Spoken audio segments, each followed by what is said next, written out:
ഇനി ഞാൻ ഡോക്ടർ സുബൈറിനോട് കാണിച്ച ദാക്ഷിണ്യം ഞാൻ പറയട്ടെ. ഡോക്ടറിന്റെ പെട്ടിയിൽ കണ്ട കാര്യങ്ങളാണ് ഞാൻ ഇതുവരെയും കേരളത്തിൽ ഇവർ നടക്കുന്ന പെട്ടിയിലുള്ള സംഗതികൾ എന്ന രൂപത്തിൽ ഞാൻ പറഞ്ഞിട്ടുള്ളത്. സ്പ്രേയർ, പിന്നെ ഓസ്, അവിടെയൊക്കെ ഞാൻ മര്യാദ വെച്ച് ഡോക്ടറിന്റെ പെട്ടിയാണെന്ന് ഞാൻ പറഞ്ഞിട്ടില്ല. പുല്ലേപ്പടിയിൽ ഞാൻ പ്രസംഗിക്കുമ്പോൾ, ആദർശ വിശദീകരണം നടത്തുമ്പോൾ, ആദ്യമായി ആദർശ വിശദീകരണം നടത്തുമ്പോൾ ഒരു സംഭവം ഞാനിതിൽ പറയുന്നുണ്ട്. ഇന്ന് ജിന്നുവാദികൾ ക്ലിപ്പിട്ട് കിടക്കുക. എന്താണെന്നറിയോ? ഒരു ജിന്നിനെ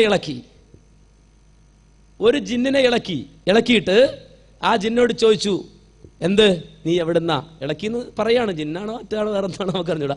ഇളക്കി. അവ ജിന്നിനെ ഇളക്കി. എന്താ പേര്? ഒരു പേര് പറഞ്ഞു. അത് ഞാൻ ഉദാഹരണം പറഞ്ഞു, വസുമതി. ജിന്നിന്റെ പേരെന്താ? വസുമതി.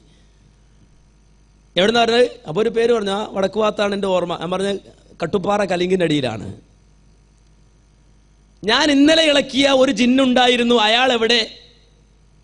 പ്രഭാകരൻ, ഒരു പേരിട്ടൊരു പ്രഭാകരൻ. ആ ജിന്നെവിടെ? അത് ഇന്നടുത്തുണ്ട്. നിങ്ങളെപ്പറ്റി അദ്ദേഹം എന്നോട് പറഞ്ഞിരുന്നു. ഇത് ഞാൻ ജിന്നിളക്കുമ്പോൾ നടത്തുന്ന മുഖാത്തബത്തിന്, അഭിമുഖ സംഭാഷണത്തിന് ഉദാഹരണമായി ഇത് പാടില്ലെന്ന് പറയാൻ ഞാൻ പുല്ലേപ്പടിയിൽ വെച്ച് നടത്തിയ പ്രസംഗത്തിൽ ഉദ്ധരിച്ചിരുന്നു.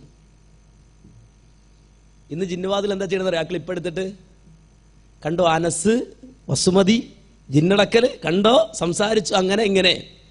ഇന്ന് വരെ ഡോക്ടറെ ഞാൻ പറഞ്ഞിട്ടില്ല. അന്ന് ആ പറഞ്ഞത് ഡോക്ടർ സുബൈറാണ്. എന്നെ കേരളത്തിന്റെ തെരുവോരങ്ങളിലിട്ട് ജിന്നുവാദികൾ പറിച്ചു കീറുമ്പോഴും അന്ന് ആ സംസാരിച്ചത് വസുമതിയും അതുപോലെ തന്നെ കലിങ്കിനടിയും. അപ്രകാരം തന്നെ ഇന്നലെ ആ ജിന്നിനെ പറഞ്ഞു വിട്ട് ഡോക്ടർ സുബൈറിനെ കുറിച്ച് എന്നോട് ആ ജിന്ന് പറഞ്ഞിരുന്നു എന്ന് സംസാരവേളയിൽ പറഞ്ഞ ആ വിവരം ഞാൻ ഒരു കാര്യം മനസ്സിലാക്കുന്നതിന് വേണ്ടി പറഞ്ഞപ്പോൾ നിങ്ങളുടെ പേര് മറച്ചു വെച്ചു. എന്നിട്ട് അത് ജിന്നുവാദികൾ ക്ലിപ്പാക്കി കേരളത്തിന്റെ തെരുവോരങ്ങളിട്ട് അനസ് എന്ന ഈ സാധുവിന്റെ തൊലിയുരിച്ചപ്പോഴും ഈ നിമിഷം വരെ ഞാൻ പറഞ്ഞിട്ടില്ല ഡോക്ടറെ, അന്ന് ആ സംസാരിച്ചത് ഡോക്ടർ സുബൈർ ആയിരുന്നു, അത് ഡോക്ടർ സുബൈറിന്റെ അനുഭവമായിരുന്നുവെന്ന് പറഞ്ഞ് എന്റെ തടി തപ്പാൻ ഞാൻ ഇതുവരെ തയ്യാറാകാതിരുന്നത് എന്റെ മനസ്സിന്റെ ഏതോ കോണിൽ അങ്ങയോട് സൂക്ഷിച്ചിരിക്കുന്ന സ്നേഹം കൊണ്ടാണ്, ഹുബ്ബ് കൊണ്ടാണ് എന്ന് താങ്കൾ തിരിച്ചറിയണം. എന്താ ഞങ്ങളെപ്പറ്റി നിങ്ങൾ മനസ്സിലാക്കിയത്? നിങ്ങളെ ഞങ്ങൾ സ്നേഹിച്ചത്രയും നിങ്ങളെ പൊക്കി നടക്കുന്ന ഒരാളും സ്നേഹിച്ചിട്ടില്ല. അറിയോ നിങ്ങൾക്ക്? ഞങ്ങളുടെ മനസ്സിൽ സൂക്ഷിച്ച സ്നേഹം, ആ സ്നേഹത്തിന്റെ ഒരംശം നിങ്ങളെ താങ്ങി നടക്കുന്ന ജിന്നുവാദികൾ നിങ്ങളോട് കാണിച്ചിട്ടില്ല. നിങ്ങൾ അവർ ഉപയോഗിക്കും, ഞങ്ങൾക്കറിയാം. എന്നിട്ട് കറിവേപ്പില പോലെ നിങ്ങളുടെ ഉപയോഗം കഴിഞ്ഞാൽ അവർ ദൂരേക്ക് വലിച്ചെറിയുമെന്ന് ഞങ്ങൾക്കറിയാം. നിങ്ങളെന്താ വിചാരിച്ചു നിങ്ങളോട് ദേഷ്യം കൊണ്ട് ഞങ്ങൾ പറയാണെന്നോ? അല്ല. സ്വന്തം എന്റെ വ്യക്തിത്വത്തെ പോലും പറിച്ചു കീറിയപ്പോഴും താങ്കളുടെ പേര് ഞാൻ ഉച്ചരിച്ചിട്ടില്ല.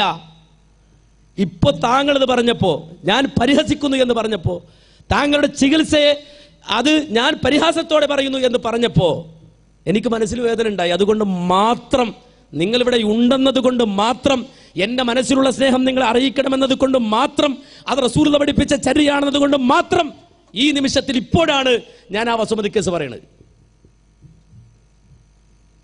മനസ്സിലാക്കണം. നിങ്ങളെ പരിഹസിച്ചല്ല. ഇനി അദ്ദേഹം അതിൽ നിന്ന് പിന്മാറിയെന്ന് ഇവിടുന്ന് അദ്ദേഹം പരസ്യമായിട്ട് പറഞ്ഞു. നല്ല ലക്ഷണമാണ്. ഞാൻ 10 കൊല്ലങ്ങൾക്ക് മുമ്പ് ചെയ്ത ചികിത്സയിൽ അബദ്ധങ്ങൾ ഉണ്ടായി, അദ്ദേഹം തിരുത്തി പിന്മാറി, ഇപ്പോൾ അത് ചെയ്യുന്നില്ല എന്ന് ഡോക്ടറെ നിങ്ങൾ പറഞ്ഞിട്ടുണ്ടെങ്കിൽ നിങ്ങളെ ഞങ്ങൾ അഭിനന്ദിക്കുന്നു. നിങ്ങൾക്ക് വേണ്ടി ഞങ്ങൾ ദുആ ചെയ്യുന്നു.